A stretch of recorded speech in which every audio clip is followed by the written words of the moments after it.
是马金虎. Même nom que ma chaîne YouTube, Ma Jinhu. Bonjour à tous donc, et aujourd'hui je vais vous expliquer la quatrième et dernière famille de caractères qui s'appelle la famille des emprunts. Emprunt, emprunter, prêter, donc ça vient du verbe bien sûr emprunter. Qu'est-ce que c'est? Ça ne comprend qu'une peut-être quelques dizaines de caractères chinois, c'est une petite famille de caractères, mais c'est intéressant. En fait, je vais vous donner ce caractère que vous connaissez tous maintenant. Vous avez vu dans les vidéos précédentes avec moi. Je vous rappelle que c'est le caractère du roi,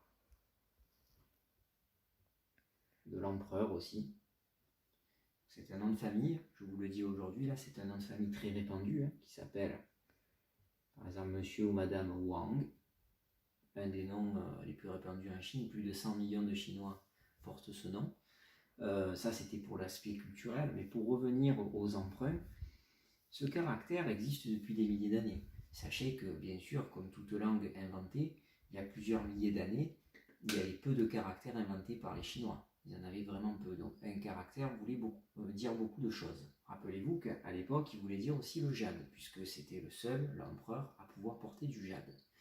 Le jour où le jade est devenu quand même moins cher, et que plus de personnes pouvaient se permettre de l'acheter, ils se sont dit, il va falloir inventer un nouveau caractère avec une nouvelle prononciation, mais déjà qu'il y a une nouvelle prononciation, qu'on a pas mal de milliers de caractères chinois, est-ce qu'on va vraiment se prendre la tête pour inventer un caractère compliqué que pour le jade, alors qu'il y a quand même toujours, le jade a toujours un rapport dans l'histoire de la Chine et de la culture chinoise avec l'empereur, c'était le seul à emporter.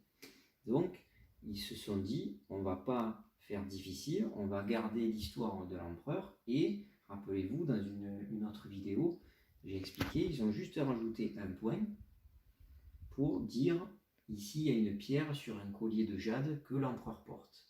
Qu'est-ce qu'ils ont fait? Ils ont emprunté le caractère existant déjà de l'empereur et du jade, ils ont juste copier-coller en faisant un petit trait de plus pour dire voilà, on garde à peu près la même histoire, mais on ne va pas rajouter beaucoup de choses, on ne va pas inventer un nouveau caractère complètement différent pour le jade. Et ça a donné donc un nouveau caractère qui a été prêté à partir du caractère de l'empereur pour inventer un nouveau caractère qui veut dire le jade. Voilà, il y a quelques petits exemples comme ça aussi dans la langue chinoise, mais c'est l'exemple quand même le plus parlant et le plus connu.